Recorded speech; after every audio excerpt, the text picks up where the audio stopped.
personal foul. That was absolutely ridiculous! The Boston Bruins have won the Stanley Cup. Up on down. Here comes a 1-2 pitch. Red Sox win the World Series. I don't know. It's tough. Tom's up there, man. BEANTOWN. What is going on, everybody? Welcome to episode 18 of the BEANTOWN Takes podcast here. It is Jesse Almeida here on BEANTOWN Takes and on YouTube. I'm here with Mike again. What's going on, guys? And you want to just hop straight into it, or? Sure. All right, let's just hop straight into it. Who do you want to cover first? Man, it's all tough, but there's only one that's in season right now, and I gotta go with the Blow Sox because these guys are garbage. They are terrible. They are sitting comfortably in the basement of the AL East. Okay, I kind of had to figure you were going to say the Blow Sox first because your boys are coming to town next. So, alright, we'll start with the Blow Sox. They're coming into town, but they're not coming into town looking too great right now. But they're still looking better than the Red Sox. Whatever. Alright, Blow Sox we go. Ladies and gentlemen, the battery for Boston. So we just lost in another series last night. The last video I did, we just got blown out by the Kansas City Royals in 3 out of 4. And I can call them freaking Kansas City, unlike I can say with Baltimore. Because I can't say freaking Baltimore anymore because they've actually been winning. Yep. We play them tonight, and I just expect us to get our doors blown off by them. Kind of sad that it's gotten to this point, but that's where we kind of are right now. You guys won't see this video until after Benintendi's return, I think. Actually, you know what? Maybe you'll see it sooner. So I can't wait to see what happens with the Red Sox tonight against Baltimore. That should be interesting. But one move that the Red Sox did make recently, I know the trade deadline just did pass, but like they still made a decision. They DFA'd JBJ, and he is now on the Toronto Blue Jays. I just wanted to get your thoughts on JBJ before I give my thoughts on it. So it sounds like the Blue Jays finally got a player that can actually play for them at home games. Yep. Unlike Whit Merrifield. He got the shot, so he can play now. Oh, look at that. Yeah. Look at Toronto making moves. But you know what? He's still defensively an upgrade in the postseason for a young... and he has World Series experience, so he's good for the young Toronto team. So, like, JBJ fits them because their outfield offense is good. They have a ton of decent outfielders, and he's their fourth outfielder, so he fits them perfectly. Yeah.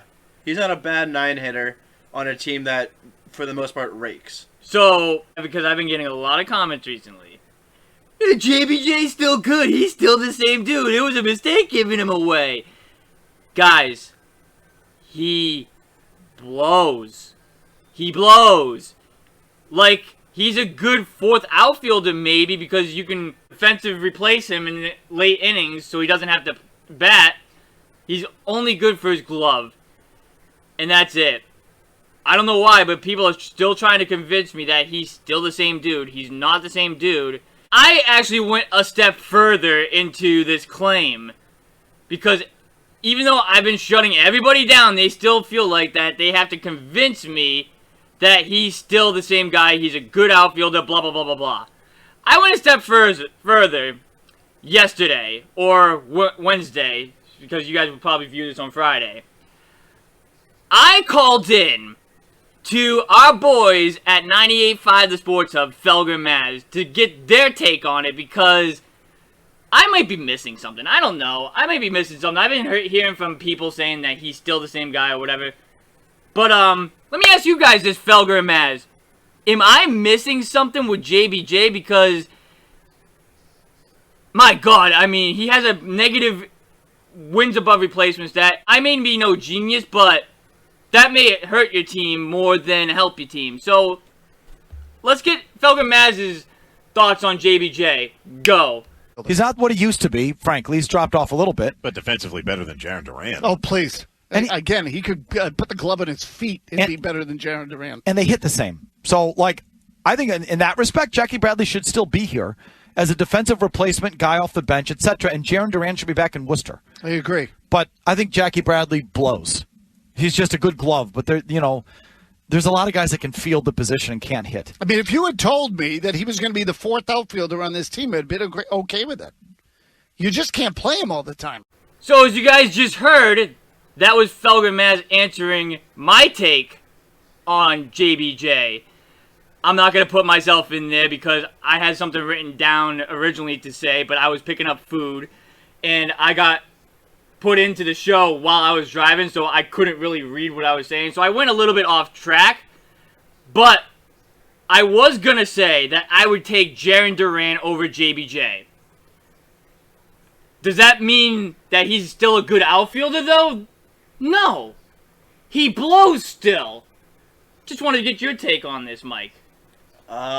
Personally, I think Jarren Duran is not ready I don't think he's ready for the show. I don't think he's ready for this. I don't think he's ready for the pressure of playing in Boston and being the starting center fielder of the Boston Red Sox. I agree. Or any big market team.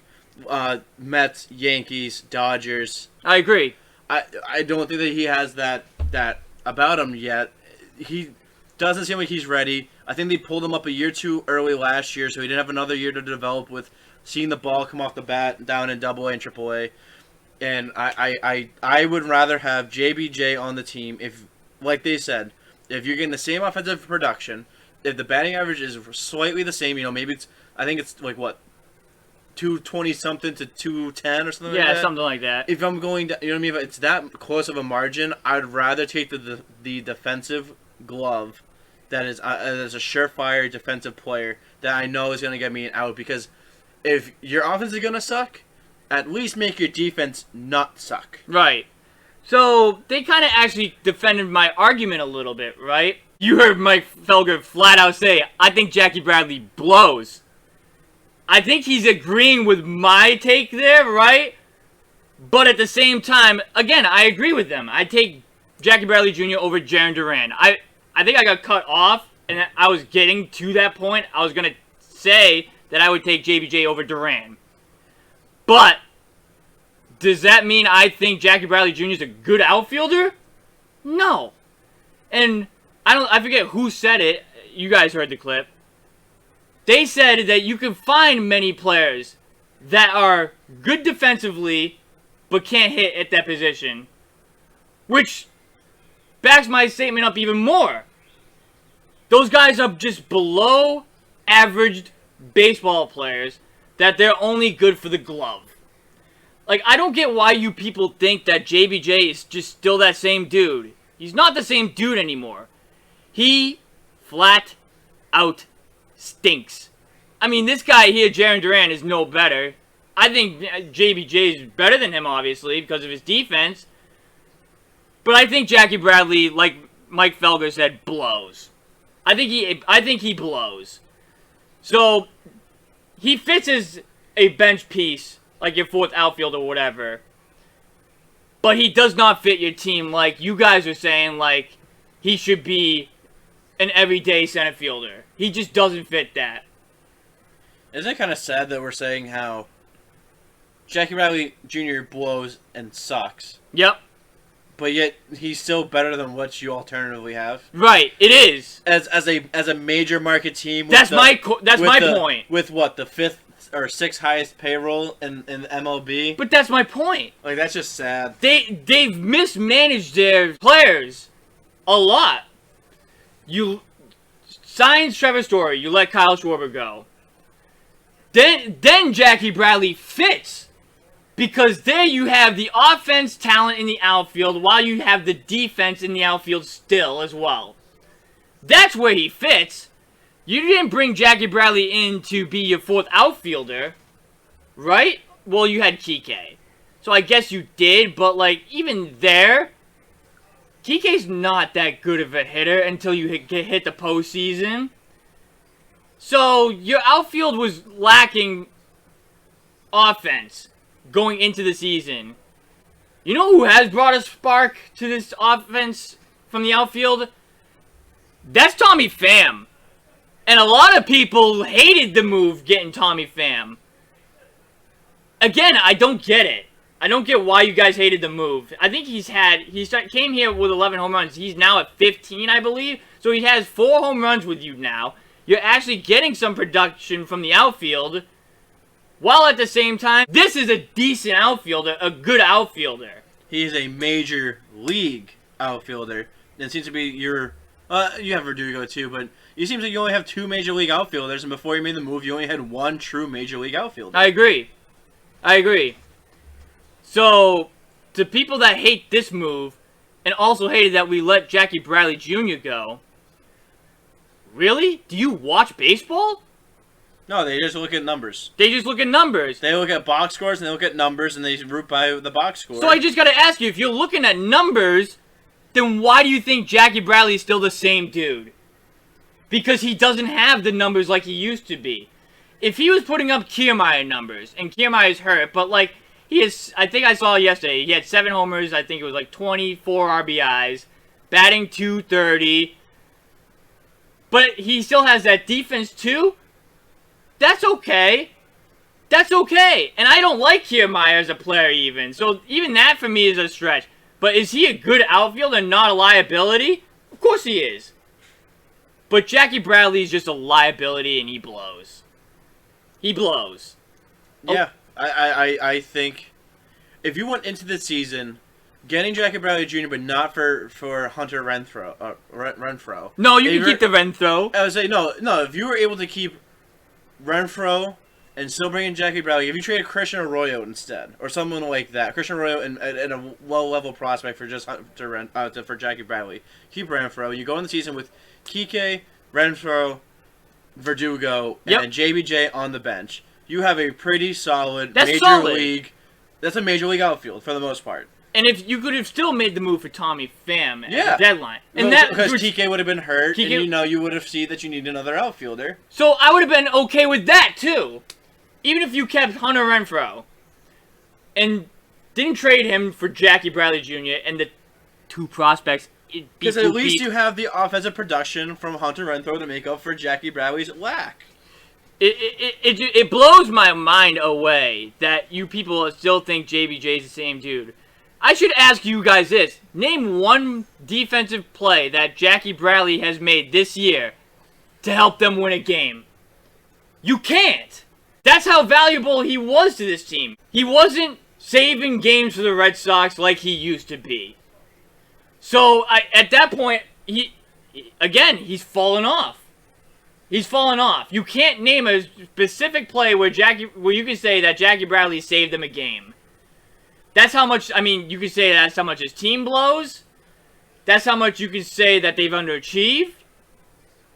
You could use that as an argument all day long. But still, he's still hurting you more than he is helping you. So I just don't get your guys' thoughts on JBJ. Like, don't get me wrong, I like JBJ. He's a great guy. He was a good outfielder back in the day. I'll say that. He was good. But he's just not good anymore. Is that, like, fair to say? Yeah. I think the problem is that people emotionally overrate him because they're still on the... they're still on the JBJ Superman making all these great plays 3-4 years ago. And the emotional aspect of it is still driving them to want to keep him and say that he's so good, and is blinding them from realizing that he blows. You see that a lot of times with other teams, but I've had so many people reach out to me trying to convince me that the trade was good, he's still the same guy, this and that, blah blah blah, and I'm just like, do you watch the game of baseball? Do you actually watch it? Because yet again, defensively, who would I take, JBJ or Jarren Duran? That's a no-brainer. Even Maz even said JBJ could have his glove on his feet and be a better outfielder than Jarren Duran. I don't disagree with their take whatsoever. But is he the same guy as he used to be? Is he still that good outfielder like he used to be? No. No. That's the point I'm trying to get across. You can definitely have better outfielders than Jackie Bradley Jr. out there. I think the comparable trade that in my head I gone back in recent memory is there's a lot of Toronto fans that got mad when they traded Jose Reyes for Troy Tulowitzki at the time. Yes. Where Tulowitzki was an MVP and Jose Reyes was pretty good, and then Tulo went to Toronto and actually performed for 2 years before he got hurt. Yes. But you got 2 years out of Tulowitzki, and what happened to Reyes when he went to Colorado? Nothing. You heard nothing about him. Right. Because, you know what, that's one of those things that people got mad because everybody liked Reyes, and they didn't really know Tulo, so they didn't like him. And then they did because they were so blinded by the fact that they didn't like Tulowitzki, and they loved Reyes so much, and that they were mad at the organization for moving on. That's the same thing that happened here with the people with JBJ, who were mad that they got moved on from him. Even though it's the right move. It's the right move, and then they brought him back for what? I don't know. Two prospects in return. And I've heard that they're not even doing good in the minors. So all around, this trade blowed for you. Yeah, you got pantsed. For Hunter Renfroe, who's been injured for, I'd say, half the season, and is still having a better season than Jackie Valley Jr. He came into your place and hit 2 home runs over that weekend and said, "You miss this?" "Yeah, we kind of do." I don't know, man. I think this JBJ take is pretty much old at this point. That's what I think. I think I've convinced people that he's not good just by reading. Again, you guys like the stats, so I'm reading the stats here on my phone. I mean, it's not popped up, but like, I'm reading them to you guys, and I'm getting, he has a +3 OAA. He is good offensively at Fenway. It's like, I don't care about that. What is he doing for you? Nothing. Nothing! A -0.4 WAR. That means he's hurting you more than helping you. And I believe the wins above replacement stat is factoring in the offense and the defense, right? It should, yes. It should. So, again, your statement that he's still the same dude is just irrelevant. It's irrelevant. And as a center fielder, you should not be making errors. As an outfielder, you shouldn't be making errors. Unless it's a throwing error or whatever. You shouldn't be dropping the ball, Sharon Duran, or having trouble seeing the ball in the sky. I feel like outfield is one of the more easier positions, I would think. Would you agree with that? The only thing I can think about with losing the ball is when you look up in the night sky and the ball goes up and you're looking at it and it goes through the lights, and then after that, you know, or you're not paying attention. Yeah, it's one of the two. So I don't know. So again, he's just good for the glove, but that's about it. And he's even fallen off with the glove too. He's just not the same guy. So before we go to our next topic, one thing that I forgot to mention about the Red Sox is, how about Chris Sale? He's done for the year again. You're just trying to hold your face in with laughing or whatever because you think this is hilarious. It really is. The memes that I've been seeing from people and whatnot blows my mind away. And I'm not going to lie, I've laughed at a few of them. I sent to you a message saying, what's he trying to be, like Joe Biden out here? Yeah. I don't know. He's made of glass. I always thought it was stupid that they re-signed somebody who was so injury prone. Last year. It was 2019 when they re-signed him. It was? Yes. Dombrowski was still here at the time when he that makes sense why him. Dombrowski did it. Yeah, it makes a lot of sense, doesn't it? A guy who is literally made of glass.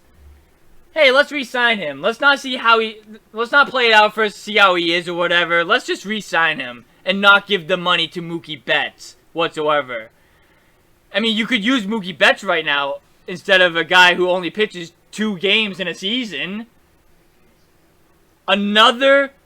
And you can honestly put this one on the front office staff as well, in John Henry and Sam Kennedy, because they have to sign off on these big contracts or whatever and okay these big contracts. So you could definitely, without a doubt, put them in the blame for the Chris Sale signing as well. I just think it's crazy that this guy just keeps doing stupid stuff and he keeps getting hurt. You guys want to see the meme of Joe Biden with Chris know Sale? what? The Putting it finger in one- right here. The finger one is a freak accident. Yes. That is complete freak accident. Yes. But riding a bike and falling off, like, come on, man. What the fuck are we doing here? Again, what are you doing being on a bicycle when you're trying to come back to pitch this year? Again, Why are you doing anything but just sitting on your couch or in the gym? What are you doing? like, that just goes to show, too, really, that these players are not to give a free pass with either, because even they have checked out on the season. It just goes to, this injury with Chris Sale just goes to show how little faith they had in this season. Yep. So it just goes to show, like, even these guys have checked out, and nobody's really on the same page. Even with them, with the front office staff, with the coaching, everybody is just gone at this point. They should honestly just wave their white flag at this point, too. Yeah. Just bring up Cassius, bring up Meyer. Let's see what we got. Who else is down there? Let's bring up Siebel. Let's bring up the minor leagues. We've seen Siebel. He blows. Yeah, whatever. We'll just bring up everybody and see how they go. So we move on. You said the Celtics Yep. before. So we'll move on to the Celtics and Kevin Durant and his drama recently and him putting the Celtics as a desired team to go to. Well, I've been a fan of Boston Celtics for, my whole life pretty much. The first Celtics team was back when I was like 7 years old. The Boston Celtics became legendary.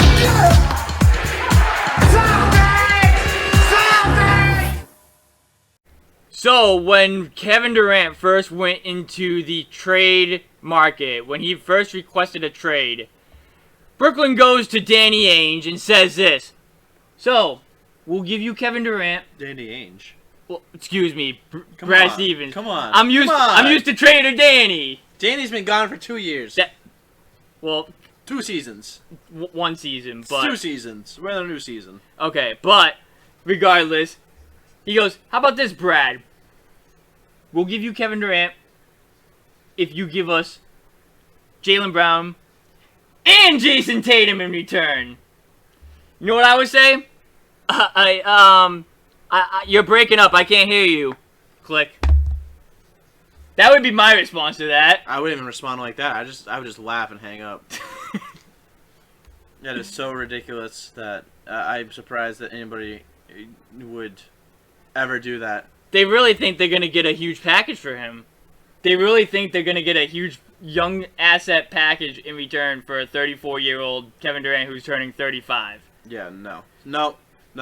And honestly, on my way here, I thought today that I was thinking about this, and I don't think that Kevin Durant, if Kevin Durant's the true number one on a team, I don't think that team makes it past the second round. Wow. Let's hear your reasonings for it. Well, because I was thinking about it. He's been in Brooklyn now for 3 seasons. Yep. First round exit, second round exit, first round exit. That's his track record in the playoffs. His first 3 seasons in Brooklyn. Well, the first year he was hurt. First year he didn't play. First year he was hurt. Yes, you're right. But still, the team was so bounced out the first round. Second year, the first year was the bubble year. That's when Kyrie said, "Oh, I'm not playing any games because we should be rallying for equality or whatever." The George Floyd. Okay, still, we're not talking about that. We're talking about how Kevin Durant's teams don't win. Okay. Whether he's on the court or not on the court. They actually win probably a bit better than when he's not on the court. And I say that because I say Kevin Durant still, he's going to go down as a top 10 scorer of all time. Kevin Durant will still go down as a top 10 scorer of all time because of the way he can shoot the three, he can pull up mid-range, he can drive.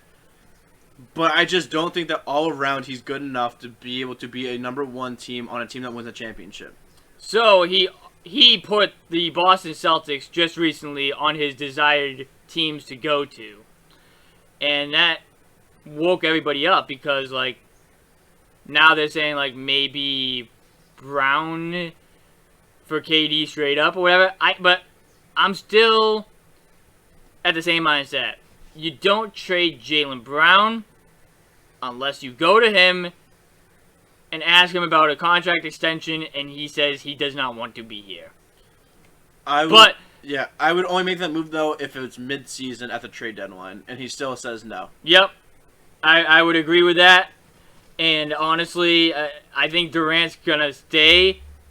Dude, did you hear his ultimatum with the Brooklyn Nets? I think I sent it to you. Yep. It's either me or you choose Steve Nash and Sean Marks. Brother, you chose Steve Nash as a coach. You and Kyrie both chose him.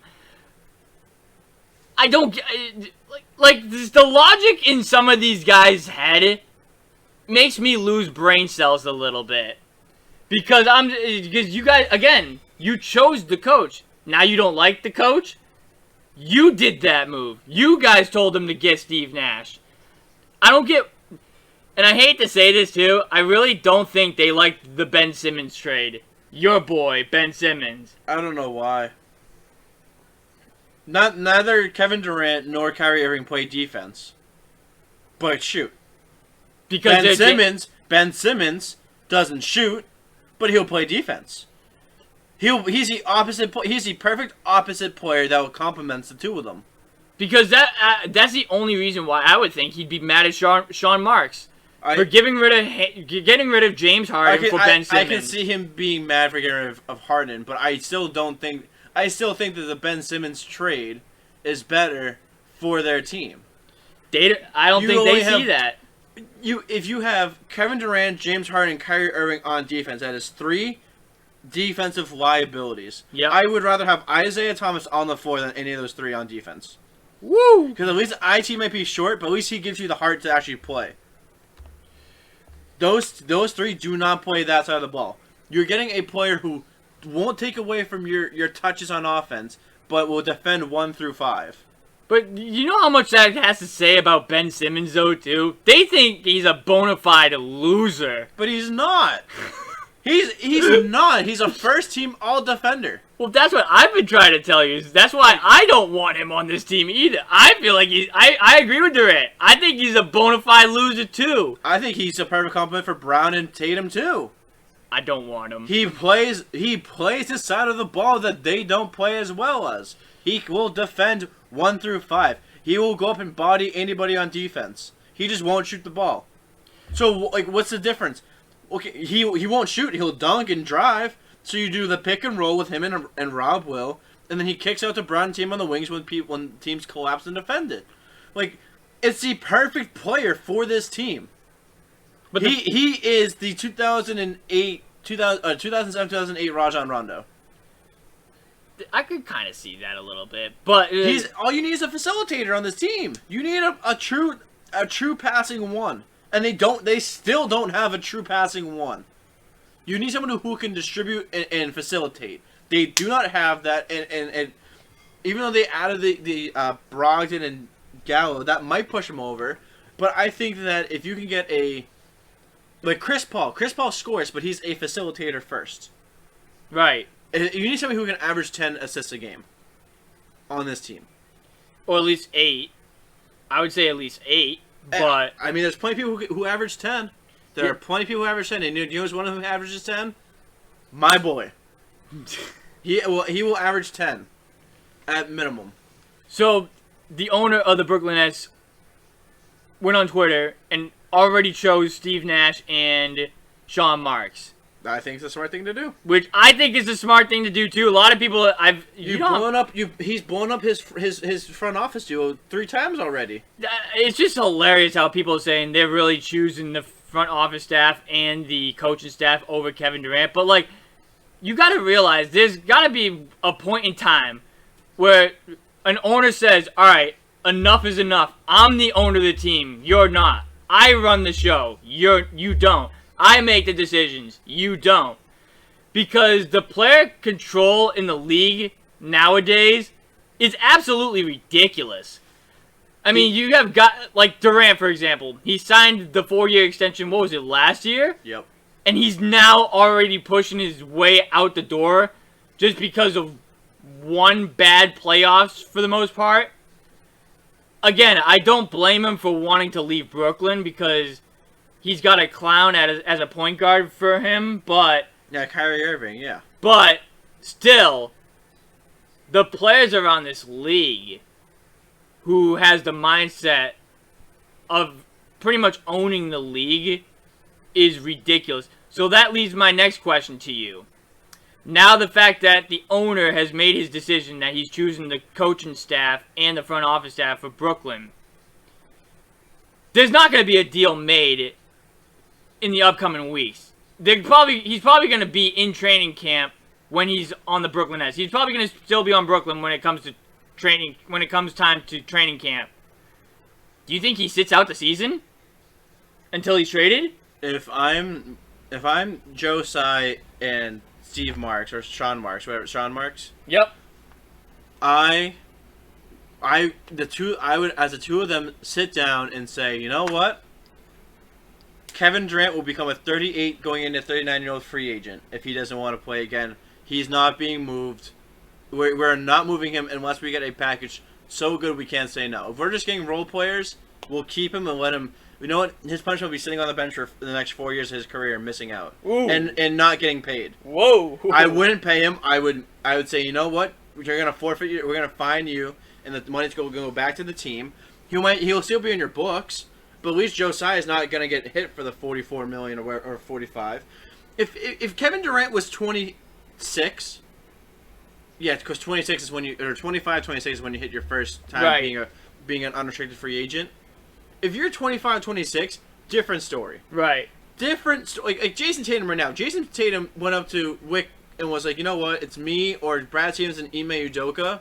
I mean, the two of them are pretty good. Ime Udoka and Brad Stevens. They're a pretty good team. Right. But that's more when you more have to think about which one would you rather have, the superstar or the front office duo. Right. Now, that one I can see. But Kevin Durant is not that guy anymore. At 34 years old, you're just not that guy to be able to push people around. And like I said, I would have him sit on the bench, and I'd rather roll with a scrub who will play me hard minutes than unless Kevin Durant wants to come back. If Kevin Durant wants to come back and play the next 4 years of his career, then come back and play the next 4 years. If you don't want to come back and play, then fine. Sit. You know what? Go on vacation for 4 years. Come back when you're 38 and go play for somebody else. Right. I think he sits out because again, it's unfortunately a players' league nowadays. So therefore, he's gonna maybe get what he wants. I mean, I'm with you.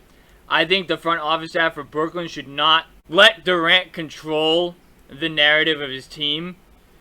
So if he wants to sit out, go have at it. Unless we're getting a good package for you in return, you're not going to get your trade request. You're just going to sit tight, sit back, relax. We're going to fine you for missing games. Kind of like what Philadelphia did with Ben Simmons in a way. Yeah. I agree with that 100%. But the Brooklyn... And I think that if you did that with Kevin Durant, being really good, you know what I mean, being a big part of the league, it speaks volumes to the league. It sends a message to the rest of the league, and I think that it will make the control shift. I would say the control shift back to the owners, but the owners will have more power. You know what? If the Brooklyn Nets will do that with Kevin Durant, we'll do that with X, Y, Z, right? Whoever. Okay. All right. Good segment. That's just what I would do. Yep. And final word, I would not move for Kevin Durant unless if my centerpiece of the package is Al Horford at best. Ooh. I wouldn't do it for Rob Will, Jason Tatum, Jaylen Brown, Marcus Smart. So would you do it for like a package of like? If it was Grant Williams, Al Horford, Derek White, and 2 picks maybe. I would think about it more because that still leaves you with Smart, Brogdon for your and Brown for your front court, backcourt of Tatum, Durant, Gallinari, Rob Will, and I don't know who they have for another center, but that's still a pretty good lineup. That's enough pieces there that will win you games. So the good news is that you're not gonna have to give up Smart anymore in the deal because he said that he wants to play with Marcus Smart. Yep. So they're not going to have to give him up anymore. Which is bad for Brooklyn because Brooklyn wanted Smart. So now the Celtics see that Durant wants to play with Smart if he goes to the Celtics, and they're going to be like, we're not giving you Smart. Your guy wants to play with Smart. Does he have a no trade? A no like I don't think he does. Like if the deal involves Marcus Smart, can he say no? I don't think so. Oh. I don't think he can yet. I don't think they gave him that leverage. But still, regardless, if I'm the front office of the Celtics and the Brooklyn Nets package was supposed to be centered around Jaylen Brown and Marcus Smart, correct? Now I look at them and go, we're not giving you Smart. Your guy wants to play with Smart. So why would we give up Marcus Smart for your guy when your guy wants to play with Smart? That would only hurt us. Because then we'd be giving up a guy that he wants to play with, and that might make him disgruntled. Yep. So why would we do that? Now you kind of hold, as David Price would say, the trump card. Now the ball's on their court to make a package. And honestly, I probably wouldn't give up a package of Jaylen Brown or Marcus Smart. If there's a way that you can have Marcus Smart, Jaylen Brown, Jason Tatum, and Kevin Durant, and Rob Will is your starting five. I might be able to do Rob Williams in a trade, though. I don't know. Because of his injury history, I might be able to get rid of Rob Williams. There's not enough centers on this team to warrant giving away a what was he, second team all defense? I believe second or third. And at this point, he's projected to be a first team all defense. If he can play a full 82 or 70 whatever. If he can give you 70 games, he'll be first team all defense. No, I get that. I just wouldn't take that. I wouldn't risk that. And he's signing up long term for pretty cheap. No, I understand that. I don't know. I just wouldn't trade him because I'd rather give him another year to prove that he's not injury prone. See if he can do it one more year. All right. So next up, the Bruins made some moves. Yeah, we're going to talk about them quickly. Yeah, they actually made some, let's say, good moves. Because, again, they don't have the Fool's Gold nickname no more. No. What's up, Boston Bruins? Boston Bruins! Two big moves from the Boston Bruins. Obviously, one was Bergeron coming back. We kind of knew that was going to happen. That's been reported months ago. Yep. But it was made official the other day. And would you say it was a surprise or no? I mean, it's not a surprise because of what led up to it, with him being with Pasternak, him being with the team or whatever. So it wasn't a surprise in that aspect. But in terms of how the road has went, it's kind of surprised, right? Yeah. David Krejci coming back to the Boston Bruins. It's like a 1-year vacation going back home. Now he's back here. Now he's back here on a 1-year deal for $1 million and then incentives along with that. What's your thoughts on the move? You know what? You're getting a second or third line center. He's a second. I don't know with his age if you can. You can, because you don't have anybody that's better as a center right now for your second line center. Yeah, I guess because you still have Coyle played for the third line last year. Yep. For the most part, anyways. Yep. But yeah, you know what? You get a second line center who's as long as he still has a step. He's a legit second line center for $1 million. Correct. That's a good pickup. That's a very good pickup, especially the fact after you lost Eric Haula, who was a good center for you last year. They signed Zacha to a deal because he was a restricted free agent. I didn't know that. I guess Zacha? Is he a winger? Or is he a center? I guess they're going to play him as a winger, but on his profile it says that he's a center. Okay. Because I remember somebody in the comment section saying to me, "You don't know hockey. He's not a fourth line center." And I just simply responded with, "So you're going to have Bergeron, Krejci, Coyle, and Zacha as your centers. What line does he fit in?" he only fits in if he's playing center. He fits in as the fourth line center. Yeah, I mean, I don't know. I think you have a good point of having him play on the second line. If your first line is your usual three suspects. Yep. Your second line is Krejci, Hall, Pasternak, because they might run. Not at the beginning of the year, obviously, but when they get healthy. Why am I blanking?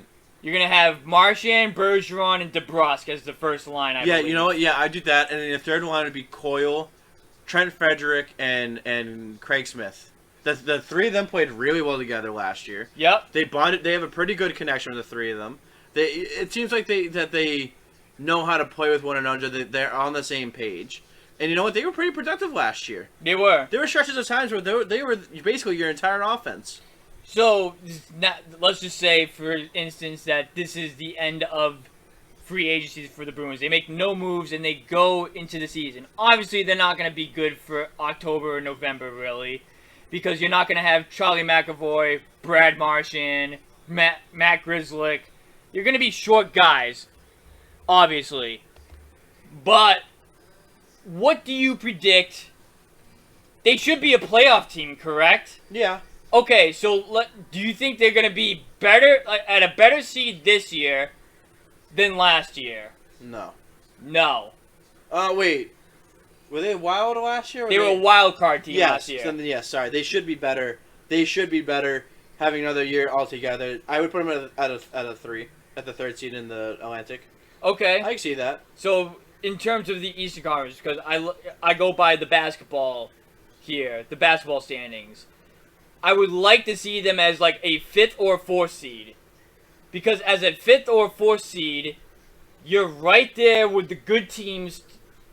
You're right there in the middle of the pack, and you can kind of compete with anybody at that point. You should be better than the teams behind you, but you can still compete with the top tier teams in the league, in your conference. I just don't know if they can get that high, because obviously year 1 is going to be Toronto. Yep.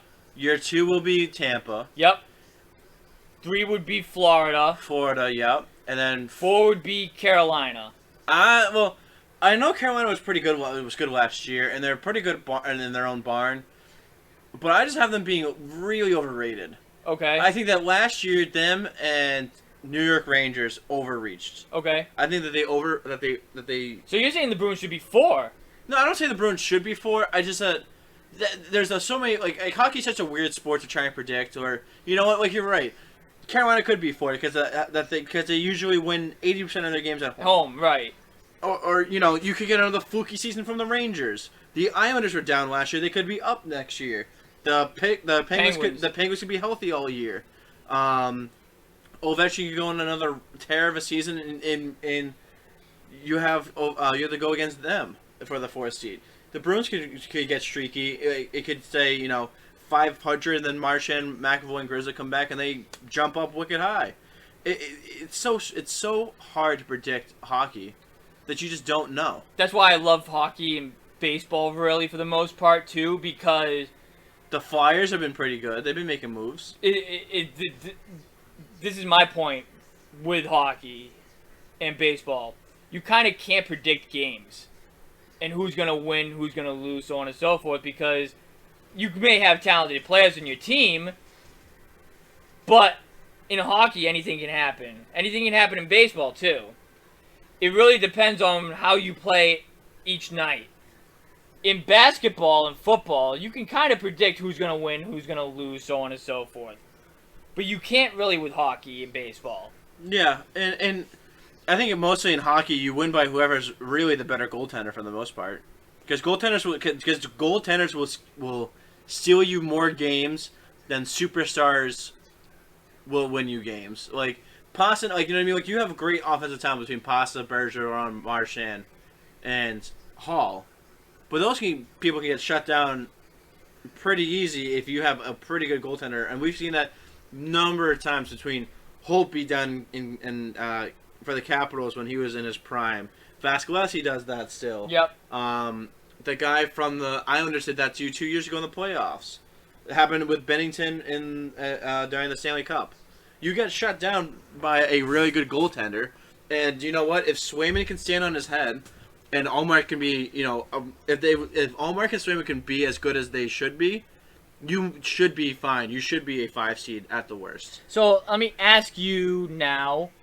The schedule has not came out yet, but based off of what other teams have done, and based off of what you've done in this offseason, what is your grade for the Bruins and their moves and Don Sweeney? Because honestly, I'll give mine first. I'll give them a B-. Because I really wanted you to let go of Nick Foligno this year and kind of clear some salary to get yourself some good pieces. Even though you didn't do that, right? I feel like you still got better a little bit. I mean, Zacha's young. I mean, he has some failures in New Jersey, obviously, but I still feel like there could be a little bit of an upside there with him. I mean, you had to get some guys in on smaller contracts, some AHL players, because, like, again, you're going to be hurt at the beginning of the year. And maybe when they have their time to show in the NHL, right, maybe they can show that they still have some potential, and then you can maybe move them at some point. So you did that at least. While at the same time, you got a second-line center who maybe temporarily, but it fills a hole that you needed. So I gave them a B-. They should definitely be a 5th seed at worst.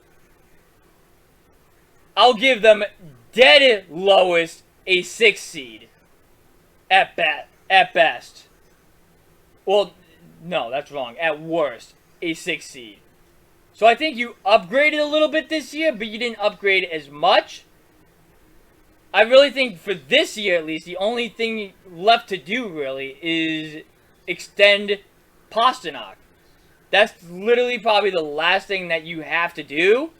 But it's been a B- offseason for them so far. At first, I was ready to give them an F because they didn't get a second-line center or whatever. But I give them a B- now, especially getting Krejci back. So what's yours? On the surface, looking like when you first asked me, I honestly hit B- in my head too. Yep. But now that I'm actually thinking about it, I give them like a C. Okay. C to C-. I was in around that range at first too. All right. It's more the fact of you lost a pretty good coach. Like you let him go. See, I didn't even think about that. Good call. You let go of Cassidy and whatever. If you want to say you lost a locker room, okay. But you know what? That's because your locker room's soft. Cassidy's a good, hard-nosed coach. Like he'll be good for people. Like he would be good like a Barry Trotz with the Islanders type of team, where it's a hard-nosed, punch you in the mouth type of team that has a lot of veteran presence that are hardworking and are gonna give you everything every game. Right. That is what Cassidy needs, and that's not what the Bruins have been lately because they've got a lot more superstars and not a lot of more your blue collar, rough rousing type of team. Correct. So that's one. The coach that brought in Montgomery, kind of some question marks. I know he was good for a while with the Stars and the Blues as an assistant, but still some question marks. See what he does. And you haven't really done enough to address the major injuries that you have. Right. The only thing I think of is, they move Zacha to a wing, and it's Zacha, DeBrusque, and Bergeron. For the first line? Oh, yeah, for the first line at the beginning of the year. You're talking about beginning of the year. Okay. Yeah, I'm thinking beginning of the year until Marchand gets healthy. Yes. But, you know what I mean? Like, is that your first line? Like, that's a unless you move Pasternak up and move Zacha opposite of Hall and Krejci. But again, it doesn't make sense to do that. No. And then, your defense, you're down your first line. Your entire first line's out for at least 2 months, month and a half. It's till like beginning of December, something like that. For Marchand's 2 hips. Even though he's at a wedding dancing around, looking like he's good to go. No, when you're drunk, you don't feel it. You don't think about it. Trust me. So maybe he should drink before the games then, and so that way he'll be good to go. Maybe, but you're down your entire front line, your entire one pair on defense. And you've done nothing to address it. No. You've done nothing to address your defense that's going to be lacking. What, your starting defense is going to be Lindholm and Clifton? I believe. Let me think off the top of my head. It would be Lindholm and Brendan Carlo. No, because they're both big bodies. You can't put Carlo up there because you don't have enough big bodies. That's the problem. They don't have any big body defenders. So they all have little guys. So you can't put. Riley. It'll be Riley and Lindholm. No, because they're both left-handed defensemen. You'd have to have a left-handed defenseman and a right-handed defenseman. That's why I said Lindholm and Carlo for your first line defense. They'll probably end up doing. Your second line would be Riley and then Clifton maybe. And again, those are two offensive small bodies. Right. And then your first line is two big bodies who move like fucking like freight trains that move super slow but they hit hard. Big whales. You need exactly. You need the mixture of a big body and a score. Yeah. So that's a problem. So their defense stinks. Their offense is gonna stink for the first month. Like I said, they'll be lucky to go 500 at the beginning of the year, and then hopefully they can get streaky when they get everybody back. It's gonna be a disaster to start and to see how it goes. Because again, new coach, new system, beginning the thing. I see them anywhere between 5 seeds and like a 7th seed, maybe an 8th seed. That's about right. They'll be a bottom half playoff team this year. I could see that. So I've been looking. The schedule hasn't come out. I don't know when the schedule even comes out for the NHL or the NBA because I've been looking at both. One game that I know for certain that we are going to hit. I don't know if you're going to be there too. Maybe. Who knows? The Winter Classic. Penguins versus Bruins at Fenway. Mm-hmm. Are you thinking about doing that too? Probably. Well, let me see. I might have sources still by that time. I don't know. I have to see. My source might be retired. Oh, damn, really? Yeah, wow. Last season, so we'll have to see. Let's see if it Congrats to him if he is doing that. Yeah, so we'll have to see if my source is still there for that. Oh, man, all right. I know. I know what's next. Yeah, I know. Yeah, I think we know what's next. And I have some clips from one of my buddies from training camp. I think it was a week ago, maybe. He's been saying that they've been having a good training camp, but people have been saying otherwise on this team. Michael, watch. Are you ready for some football?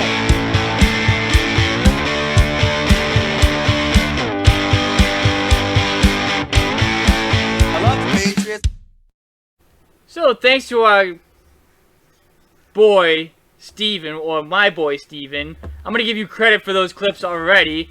And we might have a little video from the joint practices from Carolina and the Patriots because of him, too. He said he would get me some clips. We can maybe do a little bit of a video there because, like, my schedule is tight in terms of, like, training camps and whatnot. So he might get us some clips there. So shout out to him. But I haven't really been following the training camp so far for the Patriots. But I've been hearing, especially on Felger and Maz and all of them, that it's not going so well. That even Mac Jones at this point has been lost with the team. And honestly, if that is true, that Bill Belichick has started to lose some of the guys in the clubhouse in their route of like what they plan on doing and their goals or whatever, that ain't good. That ain't good. And that backs up our 6-11 and 5-12 predictions. I'm actually changing it. Oh shoot! I'm going 4-13. Big update. I know. I'm going 4-13. So you have the Jets ahead of them now. I have them actually getting swept by the Jets. Oh wow! I have them getting clean swept by the AFC East. Woo! Bold prediction. Money line it. See what the spread is on that. See what the odds are. 'Cause I'll take the odds on that. Put $100 on it. And you know what? If I can win big, I'll win big on that one. We split the revenue, right? No, I'm just kidding. You gotta put money up for that. Yeah. But I don't know. It seems like they're Their offensive line isn't together. They don't know. Nope. It doesn't seem they know That's what what they're I've doing. been hearing. They don't know. They don't know what they're doing coaching wise. Like the offensive line doesn't know what they're doing. The wide receivers and Mac Jones can't get anything more than 5-yard completions. The tight Hunter Henry might save Mac Jones like he did last year, but I could see this being a comparable year to Baker Mayfield 2019, where Baker Mayfield came off of a great rookie year. Was robbed of an offensive player of offensive rookie of the year, just like Mac Jones was. Yep. And you see okay, there's a lot of hype. Let's make some movement. There's a coaching change that happens, and you can see them regress a lot. Wow. I could see very similar things that they regress just in the fact of the coaching change alone. Have you been watching it all, or no? Or No. have you been listening? No. No, you haven't. Yeah, I've been busy too. I've been busy covering the Blow Sox recently and watching them stink up Fenway Park over the training camp. Because, I mean, I feel like I know how the season's going to go down with the Patriots. But let me say this. What a hell of a second year going into for Mac Jones, though. With Bill not knowing who the offensive coordinator is. And I've heard that they've been really down on Kendrick Bourne this training camp this year. I guess Devontae Parker has looked like the first option that everybody has been saying he's probably going to be. But I don't know. Are they down bad too? It seems like they're down bad too for the most part. I just feel, like I said, I just think that what happened to Mayfield is that there was a coaching change. And they brought in somebody who was not that qualified to run an offense. He actually led the team there in Kitchens. And you had a great building block year. They brought in OBJ that year, similar to bringing in Devontae Parker, a big name receiver that's supposed to help your quarterback develop and build. But you don't have an offense that's good. That has somebody who has a knowledge to run an entire offense. And you can see him regress because he doesn't know who to go to. The coach that he does end up going to go to, I think it's Joe Judge, the quarterback's coach, doesn't really know how to coach quarterbacks, so he's not going to be able to help him. It's just going to be one of the things that I could totally see Mac Jones having a bad regressive year, solely for the fact of coaching alone. I don't think it's anything about Mac Jones. I just think it's the scheme. I agree. And the coaching that's going to affect him like that. So 4-13 now? Oh boy. Yeah. We're getting lower. Jesus, I didn't think we were going to be getting much lower than this. I could see them making a move or two that can make them hop back up to 5-12 or even 6-11 for me. Roquan Smith just requested a trade. He's been a stud since he got in the league. He's in his 5th year right now. He's on the 5th year of his rookie contract, middle linebacker for the Bears. He's been All-Pro, second team the last 2 years. He's one of the top. I think personally, he's a top 5 linebacker in the league. He's up there with me with Bobby Wagner and Darius Leonard. He's up there in that conversation in my opinion, of one of the top linebackers. Yep. And he's consistent as all hell. If they're able to get him to shore up their linebackers because they have nobody on linebackers. You know what I mean? That makes your defense a lot better, and you know what? You could get better from there. So, how about Cole Strange so far this training camp? Because I heard he's been one of the bigger losers in training camp so far. Your first overall pick. Who should have been a 3rd overall pick, and everybody's laughing at you. The only lineman that's worse than he is in drills is a former defensive tackle and turned offensive tackle. That's what they've said, yes. Yeah. He's a rookie, but he's a 24-year-old rookie who was projected to be your starting right guard in place of Shaq Mason. Oof. Spain without the S. And you lost Teddy Karras, who was your backup center / guard. He's Looks gone. like David Andrews has been lost too, and saying that nobody knows what direction they're going in here. So your starting offensive line is going to be Isaiah left tackle to right tackle. Is going to be Isaiah Wynn? Yep. Michael Owenu. Yep. David Andrews. Yep. Supposedly Cole Strange. I mean, they have to play him because that was their first round pick. And they then have to justify the pick. Who's the right tackle that I'm blanking on? I don't know. Let me go. Like, let me do a little bit of research I'm on my trying to phone think. while you get some. It's not Owenu. It's not. Is it Lenore or Lighthouse or whatever the fuck it is? Like it looks like Lighthouse, but it's not Lighthouse. I did not want O-line coach. Google. Jesus Christ. But still, their offensive line is gonna blow. Their team's gonna blow. And you're gonna get Mac Jones killed. Mac Jones will probably have a almost 1-to-1 touchdown to interception ratio this year. Mike Owenu is the Who? right guard. Owenu. Owenu. I don't know. Sorry guys, you guys can understand me butchering That's right. the It's name. Trent Brown is their right tackle. And then Trent Brown too That's is the a right tackle. I forgot. For some reason I want to say Marcus Cannon, but they dealt him last year, and I was blanking. Yeah, so it's Trent Brown, who may or may not play, depending on if he feels like it that day. Another. Who we got for backups? Anybody? Backups. Aaron, I know. Yazir Ferentz, I know. Oh, Yasir Durant. Oh, we got Durant, guys! Yasir Durant, that's right. But still, their backups blow, their starting offensive line blows, and you're going to get Mac Jones killed. Mac Jones is going to have no time. He's either going to have a 1-to-1 touchdown to interception ratio, or he's going to have a super high sack number. This team is going to suck and blow and get ready for a long season is all I can say. And to make the matters worse, breaking news today, because I don't have a picture of him, James White retiring. Yep, James White, big team, big part of that 28-3 comeback. And what I liked about James White's game was that, yes, he is a running back. He's not a wide receiver. But he can play wide receiver like.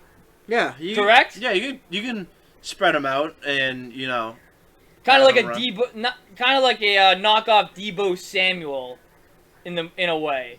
Kind of. I'm thinking more like Le'Veon Bell. Le'Veon Bell could play like a wide receiver too here and there. I didn't know that. That was Le'Veon Bell's whole game. Okay. Le'Veon Bell back when he was in Pittsburgh, back when he was good. I didn't watch much Steelers games back. He was big on be able to be split out and be a wide receiver when needed. All right, so I mean that was a good comp for James White, and now you lose him.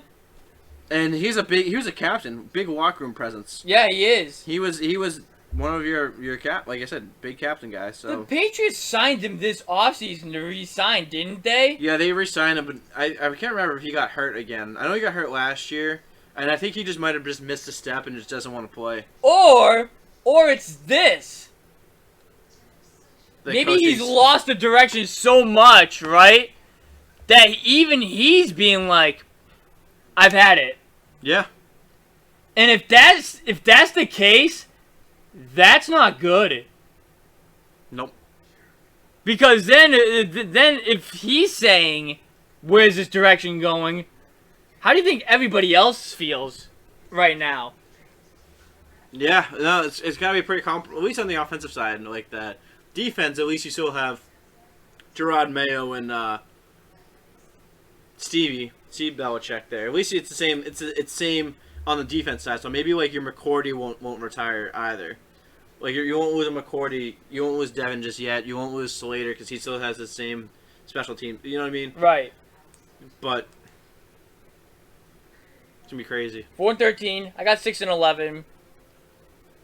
It's a hard 4-16. It's a hard 6-11 for me too right now. Like it could be lower. It could, yeah. I could say 5-12.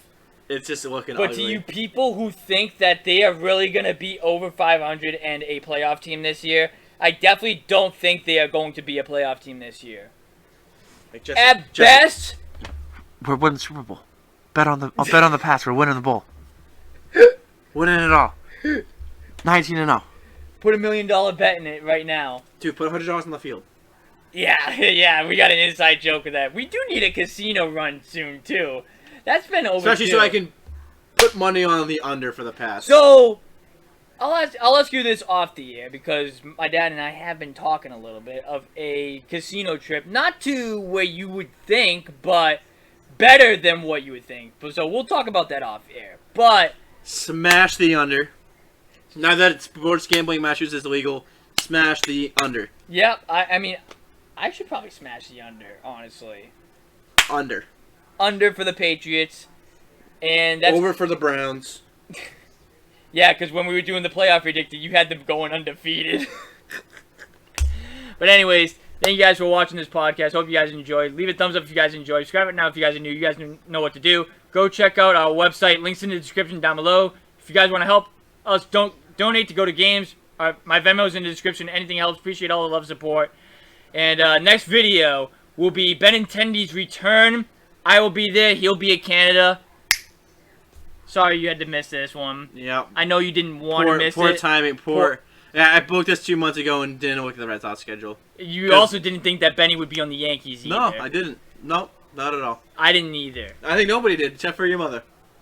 You're damn right. She called it 5 years ago, ladies and gentlemen. So, yeah. So, all right. I can't believe that. Again, thank you guys for been watching. It's been Jesse. It's been Mike. And we're gone. See you. See you later, guys. Until Benintendi's return.